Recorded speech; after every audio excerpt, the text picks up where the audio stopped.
Buenas tardes, damos inicio a la sesión número 13 del grupo de estudio de filosofía de la matemática lógica, del grupo de estudio de lógica de ACHEFA, el grupo de lectura del texto de Logical Manual de Volker Halbach. El día de hoy continuamos con el capítulo 5, pero abordamos con los participantes, con Facundo y Rodrigo, eh, hacer una revisión de nuevo del capítulo 5, ¿sí? Para ir revisando los conceptos clave y la relación que tienen estos con el contenido en general. Antes de comenzar a grabar, estuvimos hablando brevemente de la relación que tiene el capítulo 5 dentro del como tronco argumentativo del texto en general. Y remarqué o expliqué brevemente la diferencia entre semántica, sintaxis y pragmática. No me voy a detener de nuevo en eso, porque las personas que vean esto grabado pueden, ¿cierto?, buscar la atrás. Em, pero, para ser breve, semántica y sintaxis son exclusivas de los lenguajes formalizados. ¿Sí? El lenguaje natural es el que tiene la pragmática, además de las otras dos, por el uso del mismo. Y a diferencia de la lógica proposicional, el autor en la lógica proposicional pasa la sintaxis y la semántica de la lógica proposicional en un solo capítulo. Y para la lógica de predicado, por un sentido un poco más pedagógico, considero yo, separa el contenido de sintaxis y semántica en un capítulo para cada uno, ¿ya? Por la densidad del contenido y por la relación que tiene con el contenido previo. Eh, la lógica de predicado es en algún sentido una extensión de la lógica proposicional, ¿ya? Frege, a comienzos del siglo XX, se da cuenta de que eh, su proyecto logicista tiene ciertas limitaciones a partir de la correspondencia que tiene con Russell, entre otros, y comienza particularmente con él, pero igual obviamente con muchos otros personajes importantes, el surgimiento de la lógica de predicado, en donde los elementos de la lógica se extienden a un dominio de relaciones, ¿ya? Donde las relaciones tienen una definición o tenían una definición hasta ese entonces netamente matemática, ¿ya? De correspondencia entre dos objetos en un plano, ¿sí? O sea, en el caso de una relación de aridad 2. O un espacio en el caso de una relación de aridad 3. Entonces, con el surgimiento, ¿por qué aparece esta nueva lógica? Porque aparece una nueva necesidad, ¿ya? Entonces, ¿cuál es esa necesidad? La necesidad de capturar en ciertos argumentos o ciertos enunciados ciertas propiedades. Ya, entonces, como nosotros no, como ya hicimos la lectura de esta parte del capítulo, no me voy a detener en todo, pero, por ejemplo, quiero ir donde habla el ejemplo de todos los hombres son mortales.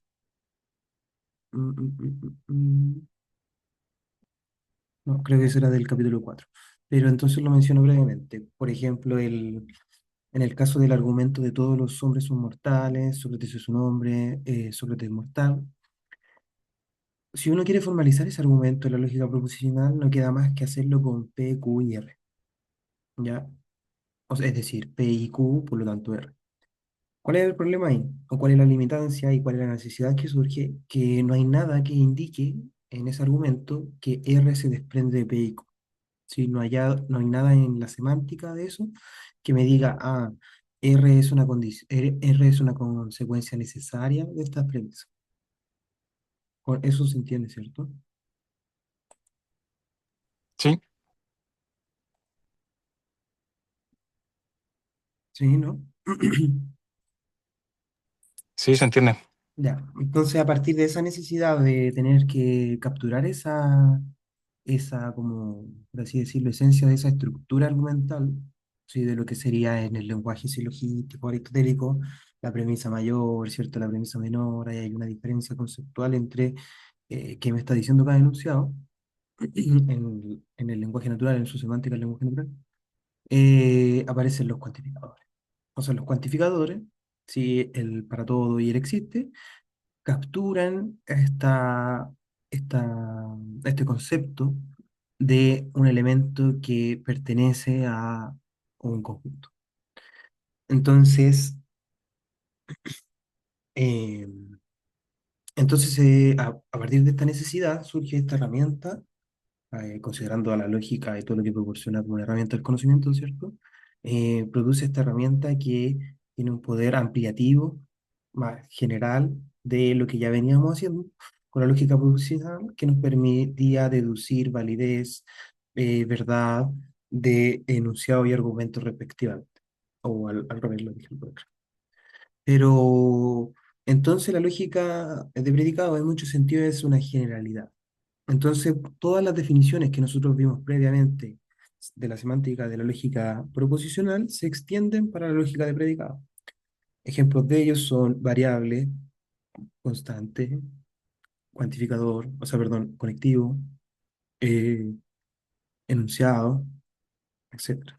¿Sí? Entonces, por ejemplo, acá está subrayada esta definición que es la definición de una variable. Entonces, y acá, por ejemplo, acá hace una relación, un listado del autor. Voy a buscar este listado, yo sé que lo tengo acá. Hace un listado acerca de las expresiones de este lenguaje L2, del lenguaje de la lógica de predicado, y su valor semántico. ¿Sí? Entonces, las constantes son objetos.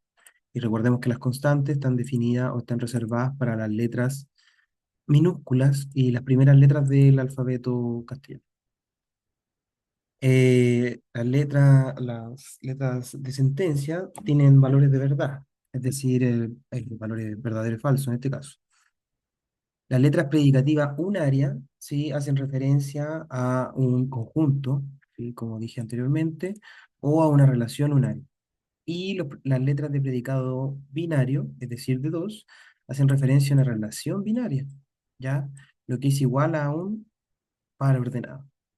¿Sí? Cuando uno se dice par ordenado, hace referencia al ordenamiento cartesiano del plano, ¿sí? De ordenar en función del eje Y, del eje X, y establecer, ordenar los elementos, ¿sí? Por eso se llama par ordenado.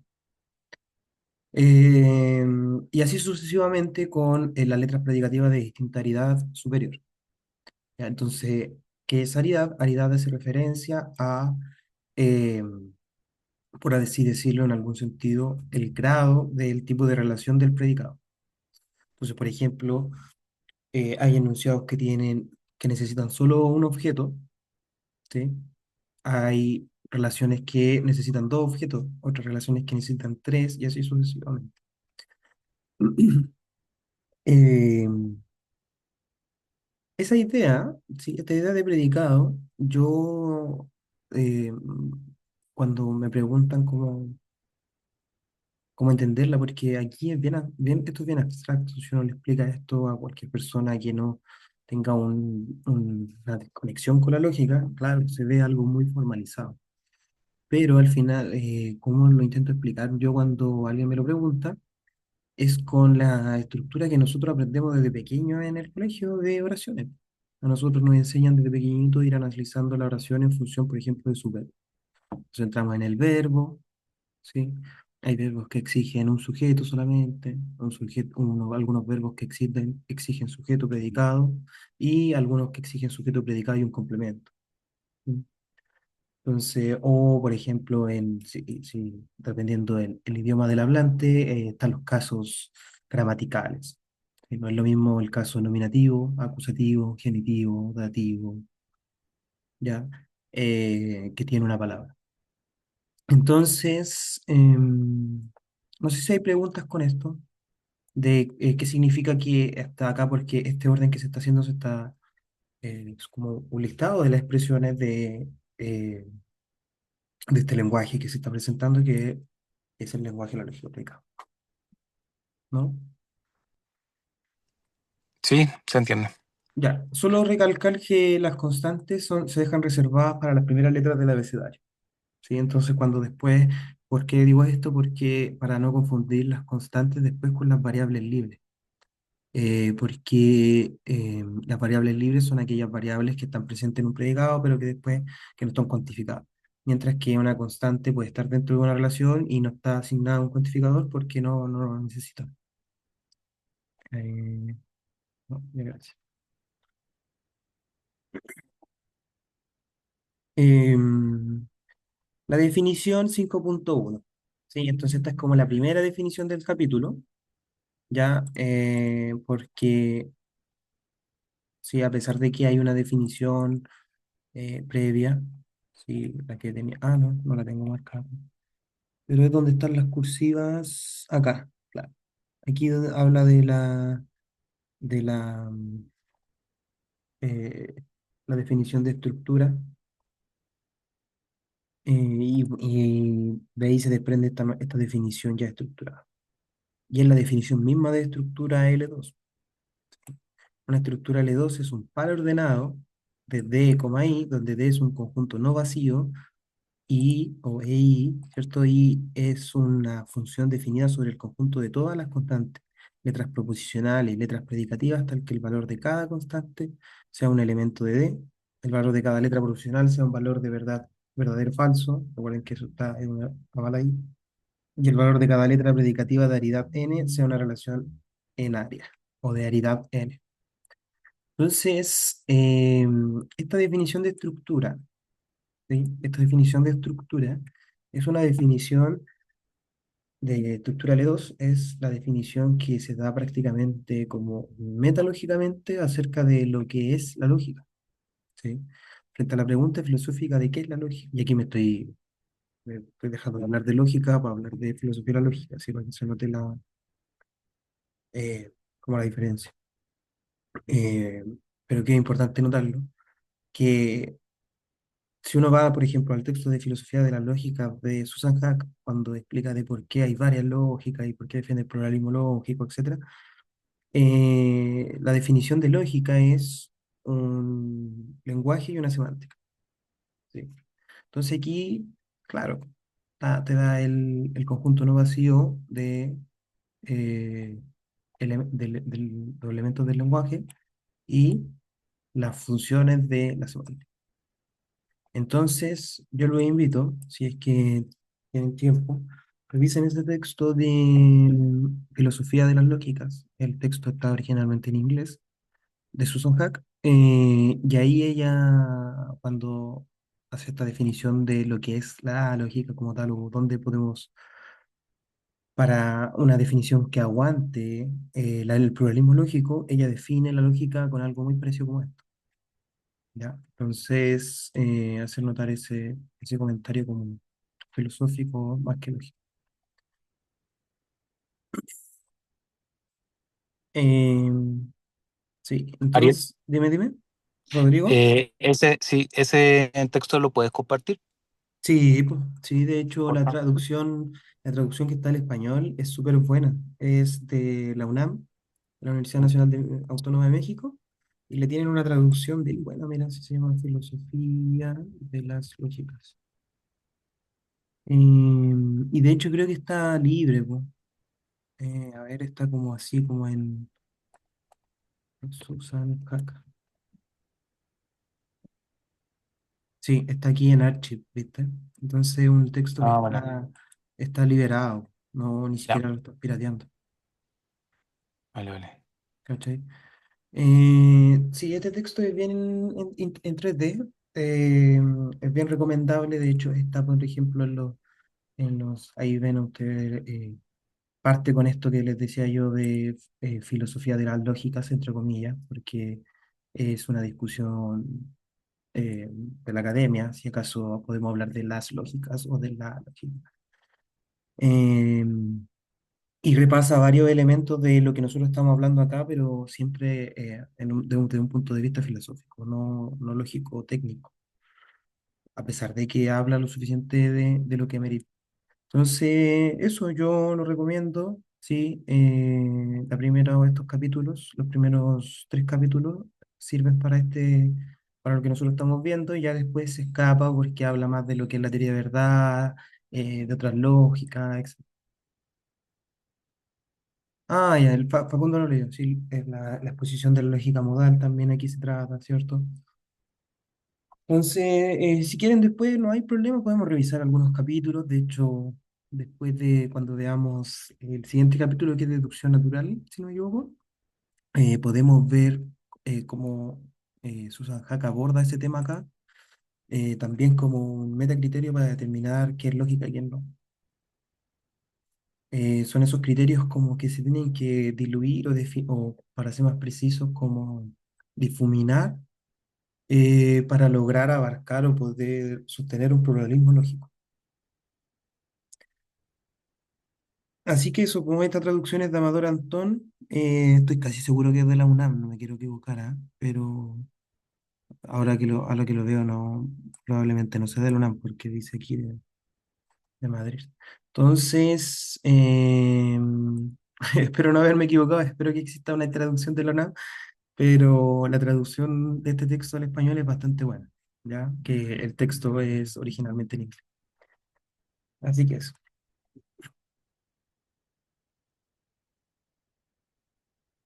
Em, las asignaciones. Las asignaciones son esta suerte de diccionario, ¿sí? Establecido en esta matriz de dos filas y n columnas, donde se van definiendo eh, constantes, ¿sí? Como dentro de un dominio de discurso eh,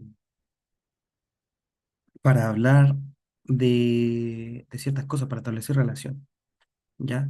Porque si bien uno siempre, o sea, la lógica no necesita referirse a nada para obtener resultados, uno siempre está viendo ejemplos, porque si no, no encuentra aplicación de lo que está haciendo, ¿sí? Eh, Ahora, acá el autor nos da otra definición, esta definición que yo tengo subrayada acá en el texto, lo tengo subrayado en inglés porque aquí en el Overleaf no lo puedo hacer, ya esto es solo un visualizador. Pero de aquí del PDF del texto se puede ver cómo se define esta expresión que en algunos lados se llama clausura, como estuvimos viendo más adelante que lo llaman el mismo autor, como el valor semántico de una expresión en la estructura L2, ¿sí? Bajo la asignación de variable alfa sobre A. Entonces, veamos, como descomponamos esto por partes para analizar las partes. Está definiendo una notación nueva, ¿ya? Que es esto que se llama clausura, que parece un valor absoluto, ¿cierto?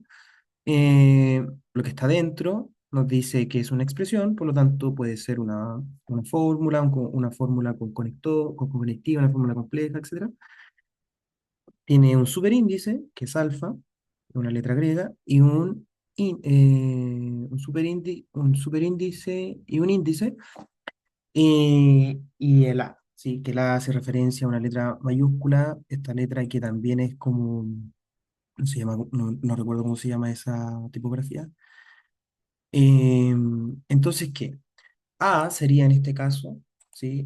Hablando con los ejemplos que estamos viendo antes, A sería el español. Alfa sería esta asignación que se está dando, es decir, para Roma X, para Y París, para Z Berlín, para X1 Londres y así sucesivamente. Entonces repito, E es una expresión, en este caso de hecho pareciera que fuera sí, un E, es una expresión, alfa es la asignación como tal, y a la A mayúscula es el discurso. En este caso son capitales, pues son capitales en español, o sea, en inglés se subentiende, ¿cierto? Pero en el lenguaje natural. ¿Sí? Entonces acá A, claro, pueden estar en inglés, pueden estar en español, pueden estar en francés, y alfa van a ser las asignaciones. ¿Queda claro hasta acá? Entonces, también usamos esta expresión nueva.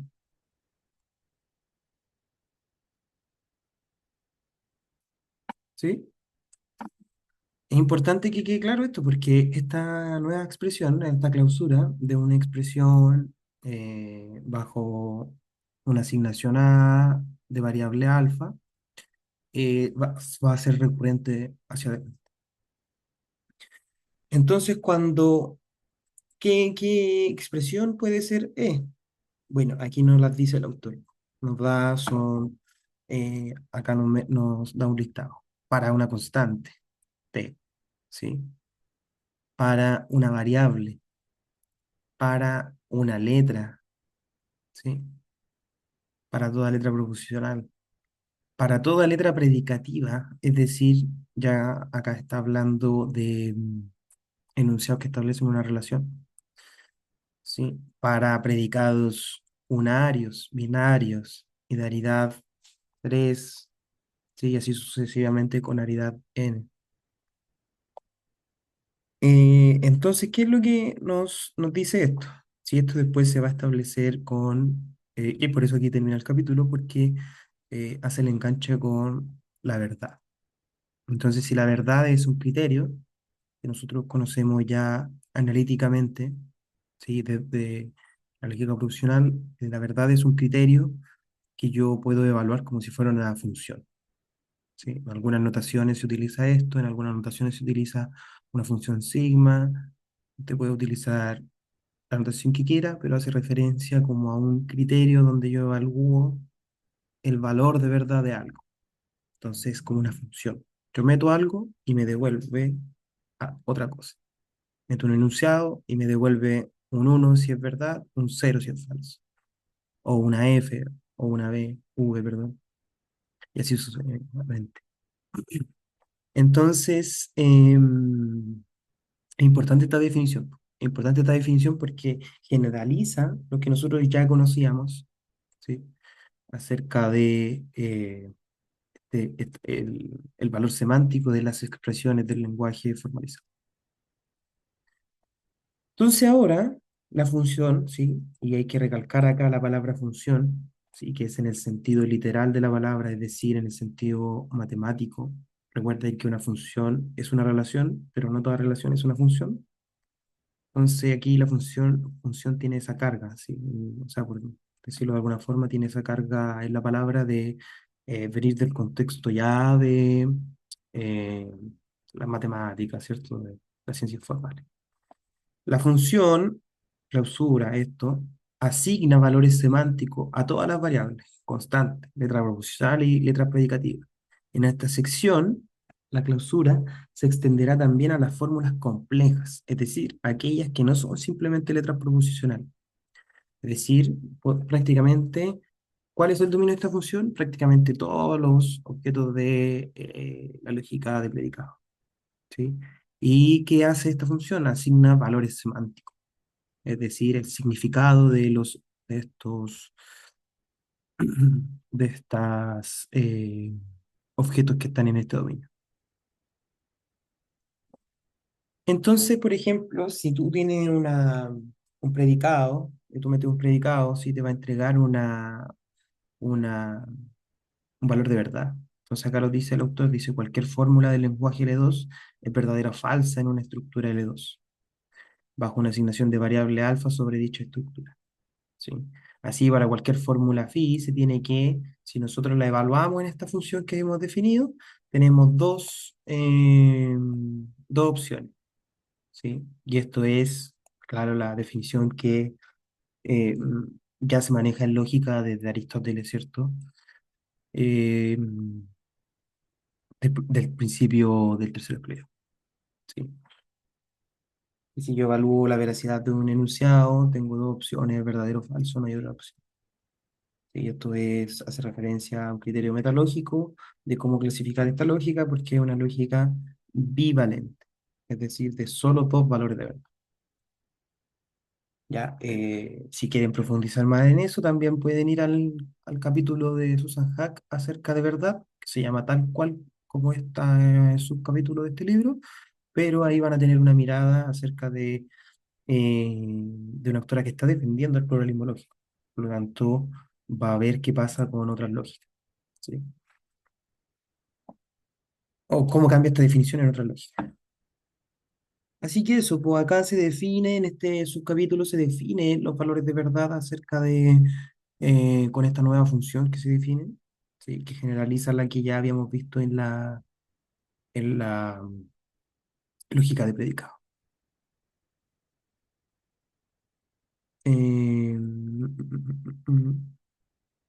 Ahora la pregunta es, ¿sí? ¿Qué pasa con las fórmulas complejas que nosotros metemos a la función? Porque el autor nos dice ya, esta clausura que yo defino, metes algo del dominio de la estructura L2 y te entrega el valor semántico, pero incluso para fórmulas complejas. Ya, entonces la pregunta es, ¿cuáles son esas fórmulas complejas? Y el autor se va a dedicar acá, como el título del capítulo se llama así, la semántica de la lógica predicada. Por lo tanto, nos va a dar la semántica de esta función para todo lo que podemos meter en el dominio. ¿Sí? Eso es como lo que vamos viendo. Entonces empezamos a ver que si nosotros negamos, estoy viendo esto que está acá, ¿sí? Si nosotros evaluamos con la clausura de no phi y tenemos que es verdadero, si solo sí, la evaluación semántica de phi es falsa, ¿ya? Y esto es algo que ya estaba, también se define en la lógica confusional. Sí, entonces esto iba yo con que no se asustaran con esta notación porque al final es una generalización nomás de lo que ya es conocido. Y luego lo mismo, pero con el conectivo, sí, el I. Sí. Entonces, si nosotros evaluamos la phi y psi, lo evaluamos semánticamente en esta función y nos da como resultado verdadero, esto va a ser así, sí, solo sí. Tenemos que, por un lado, phi es verdadero y por otro lado, psi es verdadero. ¿Ya? Bueno, y así sucesivamente, esto se repite con todos los conectivos. ¿Ya? No voy a profundizar en esto porque ya lo hemos más que hablado, entonces incluso cuando estuvimos viendo la semántica y sintaxis de la lógica proposicional, estuvimos viendo las tablas de verdad asociadas y vimos definiciones como muy importantes que son las de fórmula equivalente. La voy a repetir para que recuerden. Las fórmulas son equivalentes, sí, solo sí. Las tablas de verdad asociadas son iguales bajo las mismas asignaciones de verdad o interpretaciones, mejor dicho. Entonces, eso implica que, por ejemplo, acá donde nosotros tenemos phi y psi, eso nosotros lo podamos reemplazar por una fórmula equivalente que va a tener el mismo valor semántico. Es decir, nos entrega el mismo valor semántico si nosotros lo evaluamos en la función. Ese es el poder de la equivalencia entre fórmulas.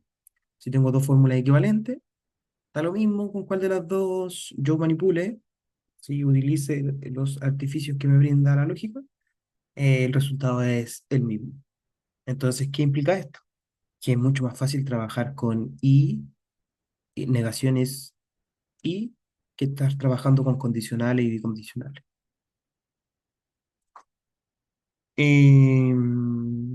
Luego, ¿qué es lo que sucede? Que como la lógica del lenguaje L2 es una lógica extendida de la lógica L1, ¿por qué es extendida? Porque se incluyen dos cosas nuevas, se incluyen los cuantificadores. Entonces acá, ¿cierto? Va a tener sentido esta expresión que yo subrayé. Existe un X, tal que X está relacionado con Y. Em, entonces acá, sí, voy a ir inmediatamente a donde están las ya acá definidas.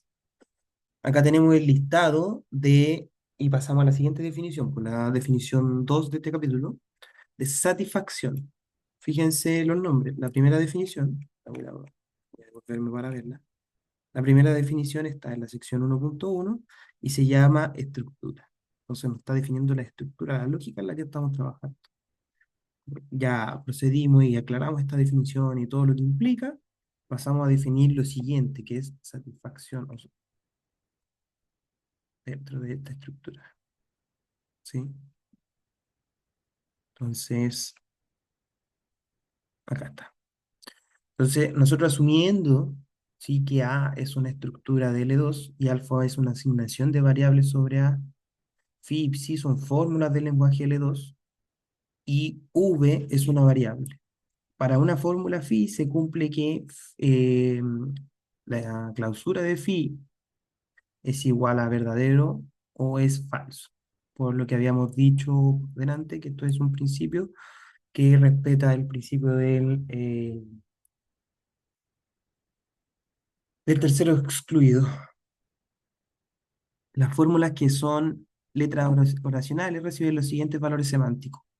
Entonces acá nos da la lista de los valores semánticos de las distintas combinaciones. ¿Sí? Eh, ¿Qué pasa si nosotros tenemos un predicado de n variables? ¿Sí? Bueno, nos dice que esto va a ser verdaderos si solo si, al aplicar la evaluación semántica para cada una de las eh, variables del predicado, pertenecen a evaluar el predicado mismo, el valor semántico del predicado mismo. ¿Sí? Recuerden que en este caso, ¿sí? Esto es el predicado en área. ¿Ya? Y cada t, es decir, t1 a sub n, es una variable o una constante.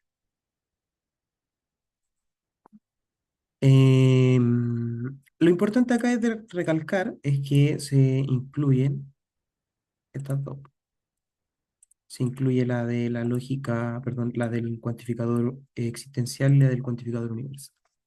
Entonces nosotros tenemos que para toda v, ¿sí? En phi, eh, es verdad, sí y solo sí, para una asignación beta, es verdadero para todas las variables, para todos los asignamientos variables beta sobre A difieren al menos en una. ¿Sí? Entonces, ¿dónde está aquí? Aquí. Para toda asignación de variables beta sobre A que difiere de alfa a lo más en V. ¿Sí? Y la otra, fíjense que no va a ser lo mismo, pero es para al menos una, ¿sí? Que difiera. Entonces, estas definiciones hacen referencia a este concepto de que todos los elementos de un conjunto cumplan una condición y que exista un elemento que cumple una condición. ¿Ya? Y esto es poderoso, pues, poderosísimo, porque los problemas de las matemáticas versan sobre esto.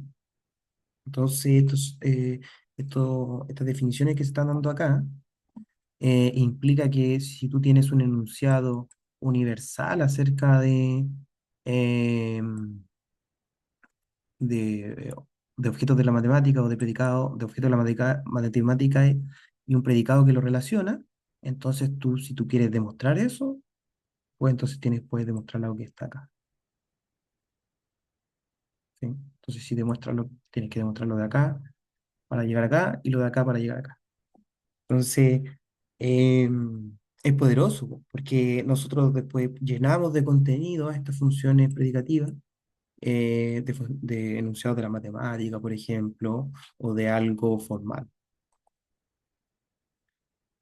Eh, y esto da, por ejemplo, también para algo que viene más adelante, que no me quiero adelantar mucho, pero con algo que nosotros también vimos en la lógica funcional, que es la contradicción.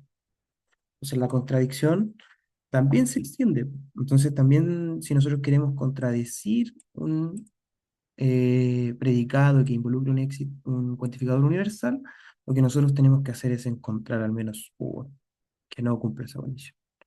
Y de manera análoga, si nosotros queremos contradecir un enunciado existencial, nosotros tenemos que mostrar que todos los elementos cumplen una regla, que no es esa. ¿Sí? Em, ya. Los ejemplos me los voy a saltar un poquito porque lo estuvimos revisando. Quizá habría que... eh, bueno, después viene otra definición de verdad. Eso sí hay que revisar. Entonces, inmediatamente, ya que se definen la satisfacción de estas fórmulas complejas para esta función nueva, tenemos que definir entonces la verdad. ¿Sí? Entonces, una sentencia phi es verdad en una estructura L2, sí, solo si la clausura de phi es verdad para todas las variables, para todos los asignacionamientos variables, perdón, alfa sobre A. ¿Sí? Esta definición parece que me falta acá porque esa parte no la traduje, pero esta definición es importante porque nos está dando la definición de verdad. Entonces, esta definición generaliza lo que nosotros, o lo que se conoce, por ejemplo, a nivel secundario acerca de lo que es la verdad, ¿sí? Como un criterio epistemológico de una correspondencia de la realidad de un enunciado con la realidad. Entonces acá eh, nos va a decir que esta clausura va a ser verdad si esto es verdad para toda asignación alfa sobre A. Es decir, pongámoslo en el ejemplo que estaba adelante, arriba. Sí, recordemos que acá alfa es la asignación. Entonces da lo mismo la asignación, esto es verdad. Entonces, ¿qué implica esto? Que esto es una generalización de algo conceptualmente que nosotros utilizamos para casos particulares. Em, mm, mm, el ejemplo 4, 5.4. Veamos el ejemplo 5.4. Este ejemplo 5.4 respeta las definiciones que están dadas acá, ¿sí? Donde se dice que un ejemplo, como un ejemplo, dice acá, voy a considerar una estructura específica, la cual yo llamo epsilon mayúscula. Este dominio de discurso es el conjunto de todas las ciudades europeas. Esta asignación es el conjunto de Florencia, Estocolmo, Barcelona, en Q1. La relación de ser más pequeña que R2, ¿sí? Entonces, fíjense que acá nos está definiendo dos relaciones, ¿sí? ¿Cuál es la relación que necesita solo una aridad? Acá, la de Q1, a ver si están despiertos.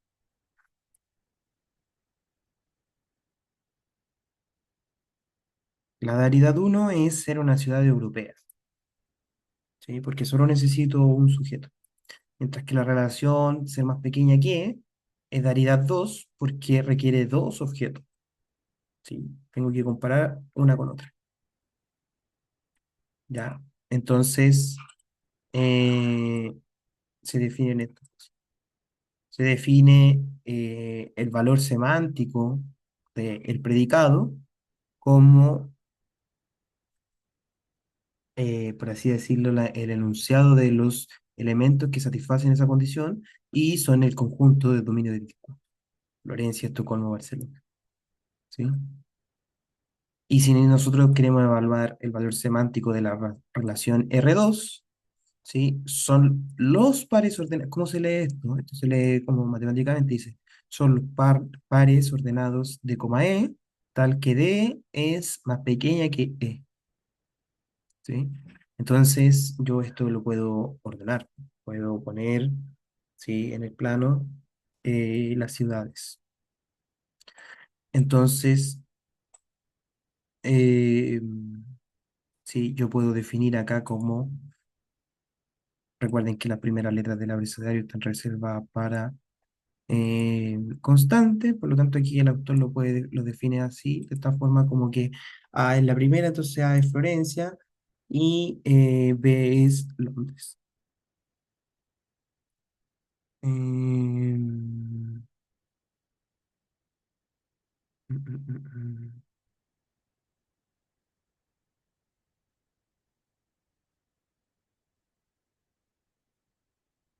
Y, bueno, el ejemplo 5.4 eh,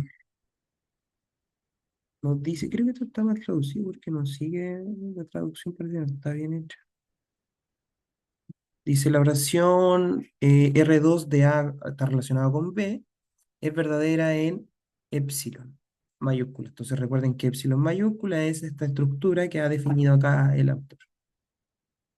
Está redefiniendo las relaciones de predicado, las asignaciones, ¿sí? Y respeta las estructuras L2.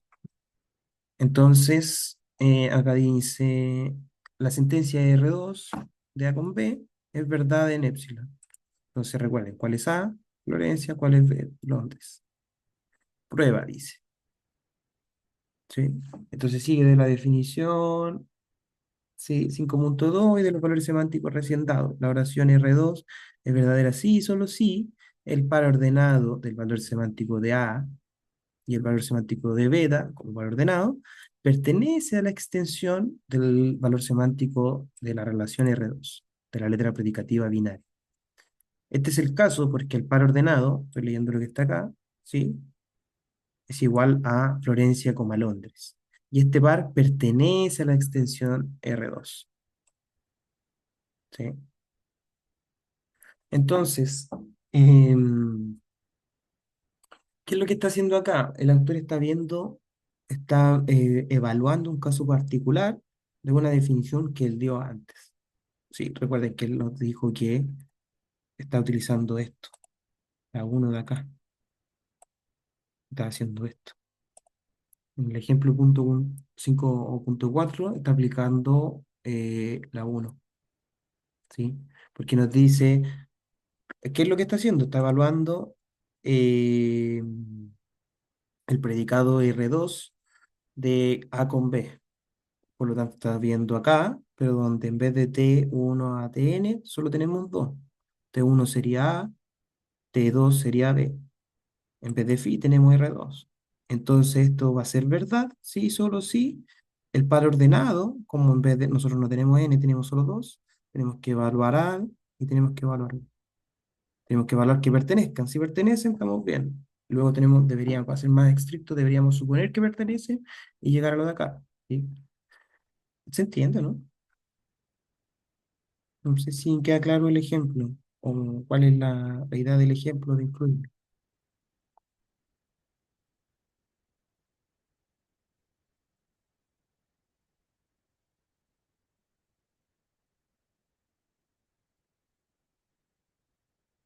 Cuéntenme, no sé si estarán perdidos, estoy hablando en chino. ¿Se entiende la explicación?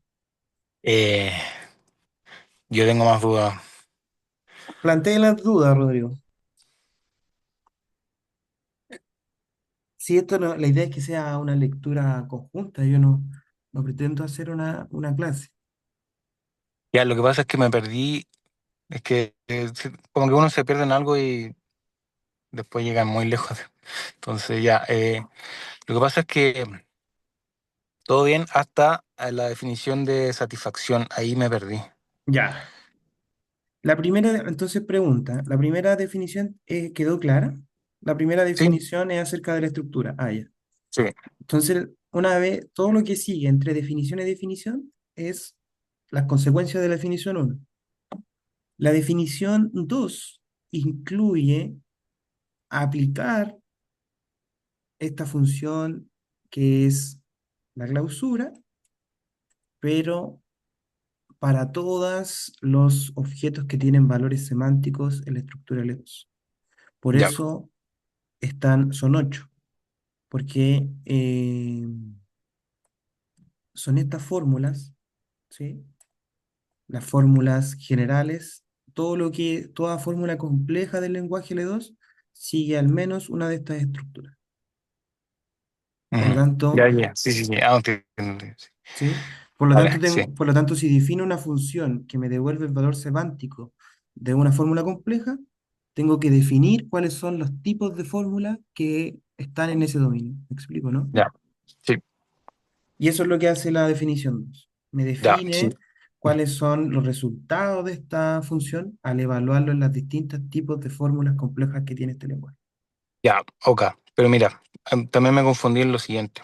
En tanto en la definición de la fórmula 7 y 8, ahí me Ya, perdí en qué es lo que difiere en alfa en la variable a lo menos. ¿Me ya, entiendes? sí. Vamos a verla Mm. acá. Ya, vale. Ya. Lo que pasa es que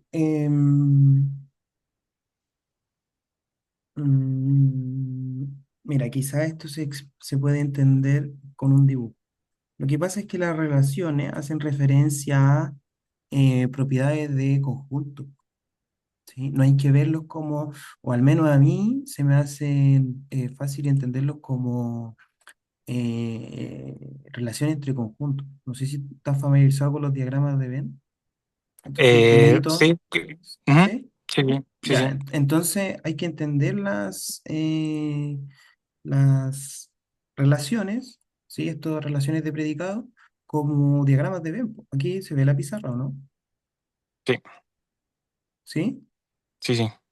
Entonces, por ejemplo, si yo digo para todo X, ¿sí?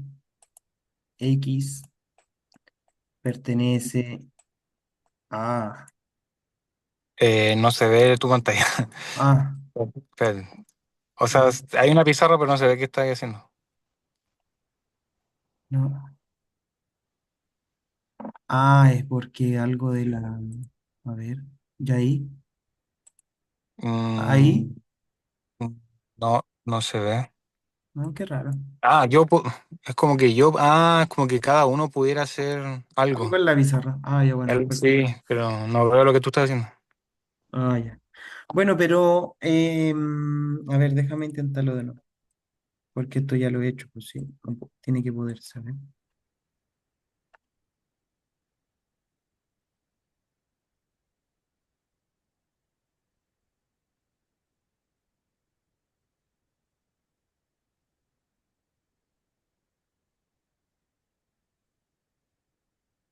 ¿Ya ahí? Está cargando, espera un poquito. Y ahí sí. Ya.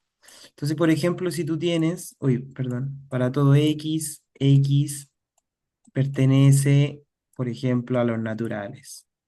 Estoy haciendo ejemplos con conjuntos de matemáticas, ¿cierto? Para Ya. que son Ujú, las cosas que entonces, ¿qué quiere decir esto? Esto quiere decir me está definiendo un conjunto, me está definiendo todos los elementos que pertenecen a este conjunto. Entonces tenemos bueno, para ser más estricto, el cero es un natural, el uno, el cero, el uno, el 2 y así sucesivamente, ¿sí? Entonces lo ah, de acá se llama definición por comprensión, porque me está explicando una regla. Y ujú, lo de acá se llama definición por extensión, porque me está listando los elementos, ¿ya? ujú. Vale. Entonces, si por ejemplo yo digo, perdón, entonces si yo digo, yo digo esto, los naturales son subconjunto de los enteros, ¿sí? Que si tú le dices eso a un chico de octavo, de primero medio, lo tiene claro, ¿cachai? No, no Ujú, lo sabe demostrar, pero lo tiene claro. ujú, ¿Cachai? Ahora la pregunta es, pues, con las herramientas que nosotros estamos viendo en lógica, ¿cómo se demuestra esto? ¿Cachai? O sea, me refiero como, ¿qué técnica o qué es lo que estamos diciendo? Lo que nosotros estamos diciendo, que para todo elemento, si se da el caso que ese elemento pertenezca a los naturales, entonces ese elemento tiene que pertenecer a lo entero. ujú, ¿Cachai? Entonces, ¿qué ujú, hacemos nosotros? Suponemos lo que está acá para llegar a lo que está acá.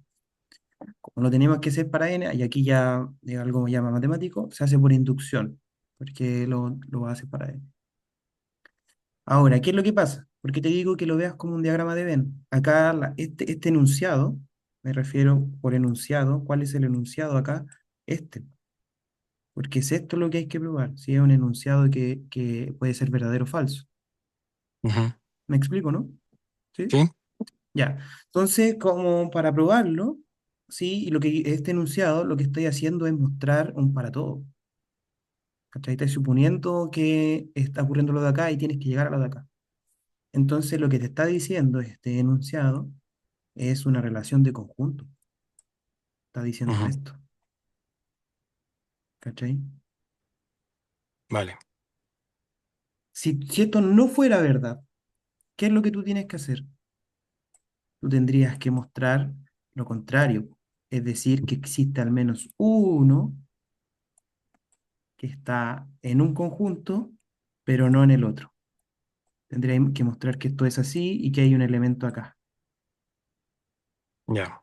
Existe al menos uno que está aquí que no está en Z. Ujú. ¿Me explico, no? Sí, Ahora, sí, no sé si te entendió esto así como visualmente. sí, lo entendí. ¿Sí? Ya, ahora, ¿por qué te lo explico así? Veamos, interpretémoslo ahora, recordemos que lo que está haciendo acá el autor es como generalizar herramientas de la lógica. Por eso es este lenguaje tan formalizado. Lo que está haciendo acá es exactamente lo mismo. ¿Sí? Mira lo que te dice. Te define el valor semántico de evaluar un predicado que involucra un cuantificador universal y te va a decir, ese enunciado es verdadero, sí y solo sí, ocurre lo de acá, ¿sí? Es decir, ocurre esto para cualquier asignación beta, ¿sí? Sobre A que difiere de alfa a lo menos en una, ¿sí? A lo menos en Entonces, una, sí. sí, entonces, ¿por qué? Porque recuerda que como phi es compleja, es de la forma uno, es como esta de acá, como la uno. Entonces te dice que cuando te dice difiere al menos en una, se refiere a uno de estos elementos,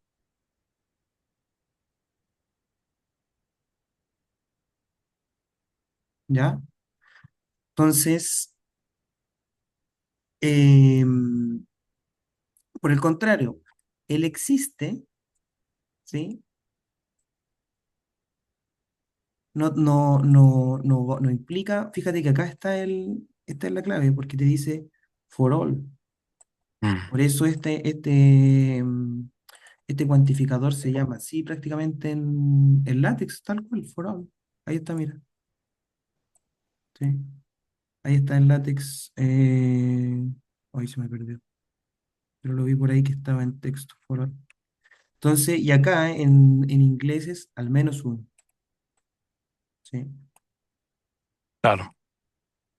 Sí, ya, no, sí, entiendo el universal y la existencia, pero mi pregunta es en creo que como no salgo de la duda, ¿ya? Porque entiendo los cuantificadores, pero ¿por qué para que sea verdad que para toda variable b eh, de phi, ya en la estructura A, que es verdadera, eh, la condición es que sea verdadera, o sea, que phi sea verdadera en la estructura A, en la asignación beta? ¿Por qué tiene que haber alguna una diferencia? No, no, eso es lo que no sigo sin entender, perdóname. No, no te preocupes, ¿no? Sí, es completamente normal. Porque lo que está haciendo acá es una generalización de las interpretaciones bajo esa estructura. Entonces aquí lo que te está diciendo es, por ejemplo, si nosotros vamos al caso de las ciudades, y tú dices, no sé, po, el predicado, para todos los países existe una capital, ¿sí? Ese enunciado, ¿qué tiene que cumplirse para que ese enunciado sea verdad? Que para toda ciudad, para todo país existe una capital. Ya, Tiene que ser que para cada elemento que sea un país, tiene que existir al menos una asignación de ciudades que corresponda, que satisfaga a la capital. vale, ¿Me lo cachaste? entiendo. Sí. Ahora, por el caso Ujú. contrario, si yo digo existe al menos una capital que no está en la costa, que tiene que cumplirse, que para cada elemento, cada asignación que corresponda a la palabra capital, ¿sí? Tiene que haber al menos una que difiera o que cumpla esa condición de estar en la costa. Claro. ¿Se cachó con el ejemplo? Sí, sí, no, sí, es que entiendo como em, los cuantificadores, sí, eso yo lo entiendo. Pero mi duda es, o, o quizás no lo estoy entendiendo, ¿no? Yo creo que te ¿Ya? está confundiendo con qué es alfa y qué es beta. Ok, Alfa y beta son asignaciones. sí, pues, Entonces, son fíjate, asignaciones. sí, asignaciones de discurso. Entonces, fíjate Ya, que desde la uno a la 6 no necesitas otra asignación de discurso, basta con una. claro. ¿Cachai? Pero en Ujú. cambio, para los cuantificadores, ¿por qué se tiene que comparar con otra? con otro dominio, o sea, con otra asignación de discurso, porque ¿Ya? estás haciendo una generalización de los elementos. ¿Cachai? Entonces, en este caso, los elementos no son las ciudades, no son las capitales. Aquí los elementos son las asignaciones para la lógica. ¿Cachai? Ese es el poder. Los elementos mismos son las asignaciones que uno hace de decir, ah, para esta ciudad corresponde a una capital, esta ciudad corresponde a un pueblo, ¿sí? O así sucesivamente. Ya, Pero A, alfa y beta son asignaciones, ¿sí? Entonces, fíjate que, y no cambia A, porque es entrada en el, entre comillas, en el mismo lenguaje. claro.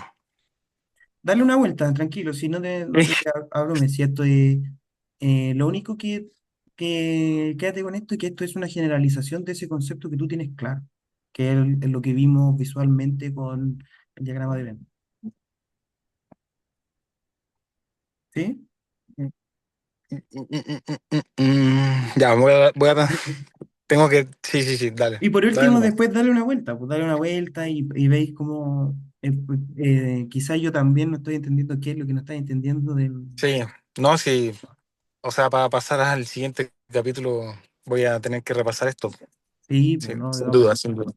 Pero lo Vale. importante es que se entienda qué es lo que está haciendo el autor aquí con la definición. Entonces, Ujú, si el autor nos define la estructura, después nos define una función que me da el valor semántico, lo correcto sería decir qué tipo de fórmulas son las que yo puedo meter para evaluar el valor semántico, porque eso es lo que ya ujú, ha definido, y de eso trata el claro. capítulo. Entonces, ¿por qué quitan subrayada la 7 y la 8? Porque esta estructura L2 varía en estas dos con respecto a lo que nosotros ya habíamos visto, y son justamente las que dan más dificultad, ¿sí? Ujú, Y una vez que ya se dan los valores semánticos, entonces ahora podemos hablar de verdad. Sí, y este criterio de verdad es en un sentido semántico. Aquí voy con esto. Y delante también mencioné la palabra analítica, porque esta definición de verdad no es, a ver, quiero ser muy respetuoso con todas las tradiciones filosóficas. A mí me gusta, por ejemplo, mucho Nietzsche, pero la forma en la que Nietzsche habla de la verdad no es esta definición analítica de verdad. No sé si se entiende la analogía. Facundo ujú. también era de film, me parece. Sí, O por ejemplo, la definición de en verdad de, no sé, probablemente del derecho también no es la misma, ¿cachai? Filosóficamente. Esto es una definición analítica, como formal de la semántica de este lenguaje en particular. ujú, Y al igual que cuál es la condición que va a, a seguir respetando, es que corresponde a una asignación. ¿Sí? Entonces, cuando nosotros hablamos, por ejemplo, en el sentido tarskiano, un enunciado es verdadero si se adecua a la realidad. ¿Sí? Entonces, en este sentido, si nosotros extendemos esto o lo vemos en el sentido más técnico, una sentencia es verdad en una estructura si al evaluar la semántica de ese enunciado, es verdad para cualquier asignación. ¿Ya? Es decir, eh, si un enunciado va a ser verdad, independiente con qué lo llenemos de contenido. Independiente si lo que tú metes acá son enunciados de la matemática, independiente si son enunciados de, eh, del derecho, de la filosofía, de la biología, etcétera, mientras respeten la estructura L2, se tiene que cumplir esto. ¿Sí? Eh, porque, bueno, que quizás puede sonar súper antipedagógico lo que voy a decir, pero así es la definición. Si tú cambias la definición, cambia la lógica de la que estamos hablando. Sí, como bien axiomático. mm. ¿Sí? No sé si hay una pregunta con esto, con la definición de verdad.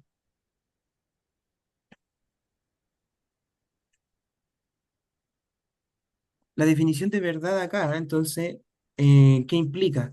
Que, fíjate la definición uno y si yo tengo un predicado y yo quiero evaluar si esto es verdad, entonces tengo que evaluar el valor semántico de cada variable evaluada en la ciencia. Y eso es lo que hace el autor, por ejemplo, en el ejemplo 4.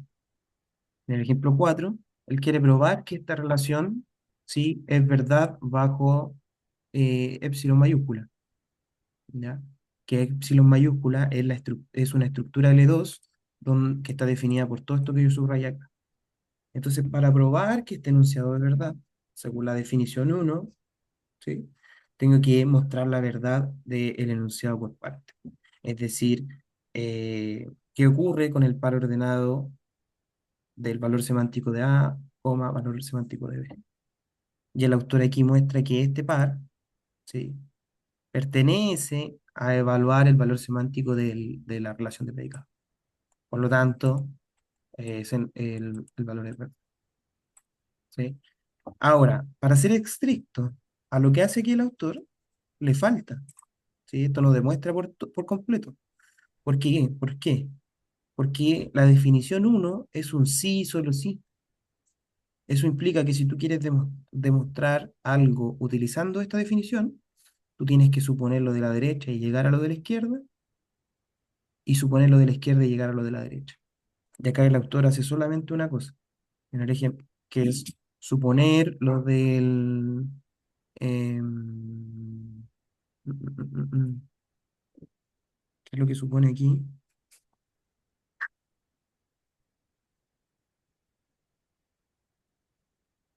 Ah, supone lo de la izquierda po, y llega a lo de la derecha. ¿Ya? El otro es trivial. ¿Sí? El otro es trivial suponer que si los valores semánticos de las partes verdad, o sea, pertenece a al valor semántico del predicado, eh, entonces el otro también. ¿Sí? Pero solo ese detalle. Entonces ahora, para el ejemplo 5.5 el enunciado involucra un cuantificador, ¿sí? Un cuantificador y un condicional. Entonces, ¿qué me dice? Para todo x, si ese x satisface la relación U, entonces ese x satisface la relación R, ¿ya? Y eso es verdad en epsilon mayúscula. Entonces, ¿qué es lo que tengo que hacer de nuevo aquí para probar esto? Para probar esto, tengo que aquí, y aquí voy a quizá, ¿cómo se dice? Molestar al Rodrigo de nuevo. Y aquí voy a utilizar la definición 7. A ver, ahí un mensaje. O quizás lo entienda mejor. Ay, no sé a qué respondió el Facundo, a que no. Pero, eh, Había preguntado si es que habían dudas, dijo que no. ya, perdón. Oye, no, y quizás no me molestáis y me ayudáis a entenderlo mejor. Así Sí, que sí, vamos. tranqui, sí, una broma, ¿no? Entonces, Em, ya, entonces acá, en el ejemplo 5.5, ¿sí? El ejemplo 5.5 está... ¿dónde está?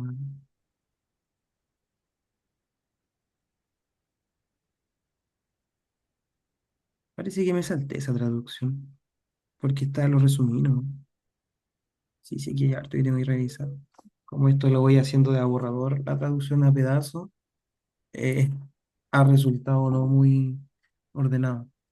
Pero veamos la parte acá del texto en inglés. Dice, sea alfa una asignación de variable arbitraria.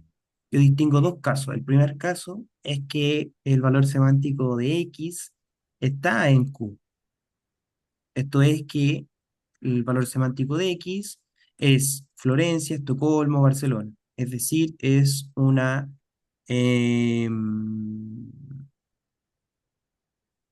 ciudad europea. ¿Sí? Ese es el pecado. Perdón, que no me quería equivocar, entonces por eso volví. Como todas estas ciudades, sí, estas tres ciudades son más pequeñas que Londres y el valor semántico o de B es Londres, se da una de las siguientes. ¿Sí? Que el par ordenado de X, B pertenezca a la relación, que el valor semántico de la relación sea verdad, ¿sí? La definición 2.5 la uno, ¿ya?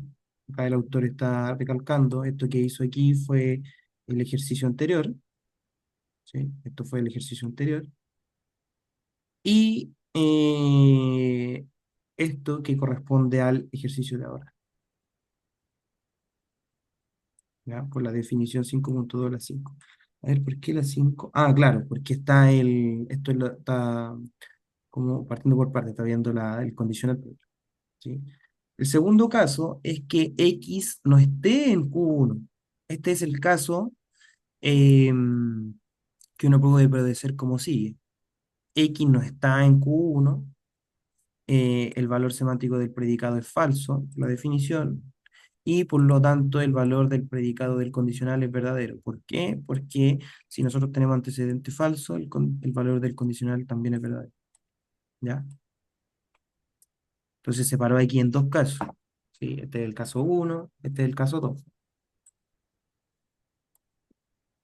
Por lo tanto, en ambos casos se da que para cualquier asignación de variable alfa sobre A se obtiene que esto es verdadero. ¿Sí? Porque vio los dos casos. El caso en el que eh, pertenecía y en el caso en el que no pertenecía. ¿Se entiende, Rodrigo? Uy, perdón, pasó Sí, la sí. moto, no sé. Sí, se entiende. ¿Sí? Entonces ahí Sí, sí. ocupa esa definición de prueba en las asignaciones. Entonces, si una asignación es pertenecer, la otra asignación es no pertenecer. Ujú. Y como se da que este condicional es verdad para cualquiera de las dos asignaciones, entonces el valor semántico de esto es verdadero. ¿Sí? Ujú. Y por consecuencia, de acuerdo a la definición 5.2 la 7 esto es verdad para cualquier variable. ¿Sí? Y ahí utilizo la 7. El ejemplo final este lo voy a dejar, pues ya. Yo creo que la verdad me duele un poquito la garganta, así que yo creo que lo dejaría hasta acá. Pero el ejemplo 5.6 lo voy a dejar marcado para que comencemos a partir de acá. Ya, ¿Ya? pues. Este es más complejo, los invito a revisarlo, ¿sí? Para que ejerciten, po. Y después voy a hacer un repaso, a ver, veamos rápidamente qué viene. Después viene validez, lógica, verdad, contradicción, contraejemplo y creo que termina con contraejemplo. Claro. Entonces nos queda poquito. Entonces la otra sesión terminamos este capítulo sí o sí. ¿Ya? Ya, pues. Entonces, Vale. para terminar el ejemplo, les pido que, o sea, para terminar el capítulo, les pido que terminen, que vean este ejemplo, porque termina con los ejemplos aquí, pues este es el último ejemplo, que Ujú. involucra, aquí combina ambos, combina el cuantificador universal con el existencial. Por lo tanto, para mostrar que esto es verdad, tienen que utilizar tanto la 7 como la 8. Ujú. ¿Ya? Así que Ya. eso, pues, si es que nos queda tiempo en la próxima sesión, podemos revisar los primeros ejercicios del capítulo 5. Sí, Eh, aunque lo sí, yo dudo, creo que aunque tú, lo dudo. o sea, yo creo que vamos a tener tiempo para revisar los ejercicios, pero Sí, tan difíciles. Ya, pero dale, hay que hacer la matemática, ¿no? sí, y la parte de contraejemplo es súper buena. Yo creo que ahí está cuando si uno aprende esto bien y después aprende lo que es cómo hacer contraejemplo, tiene una herramienta poderosa, porque Mm, eso quiere decir que independiente del universo del discurso en el que tú estés hablando, eh, mientras tú captures la estructura de un argumento, sabes cómo encontrar el contraejemplo. Puede que no lo encuentres, pero sabes cómo. ¿Sí? mm, Entonces, a veces, como dice varias gente, más que la respuesta a las preguntas, es mejor saber qué preguntas plantear. Aquí es exactamente lo mismo. mm. Así que eso, muchachos. Gracias por participar.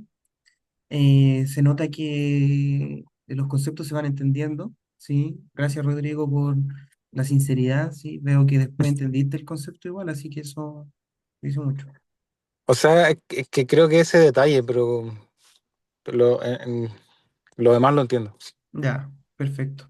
Recuerden que siempre vean esto con una representación geométrica, ¿sí? Porque las cosas visuales ayudan, sobre todo, por ejemplo, los diagramas de Venn y entender lo que está diciendo un enunciado, eh, como verlo así gráficamente interesante. O sea, Mm. ayudar. Ya, pues, Ariel. Te Así que pasaste, eso, muchas gracias. muchachos, nos vemos. Chau, chau. Que estés muy bien, chao, chao. Chau.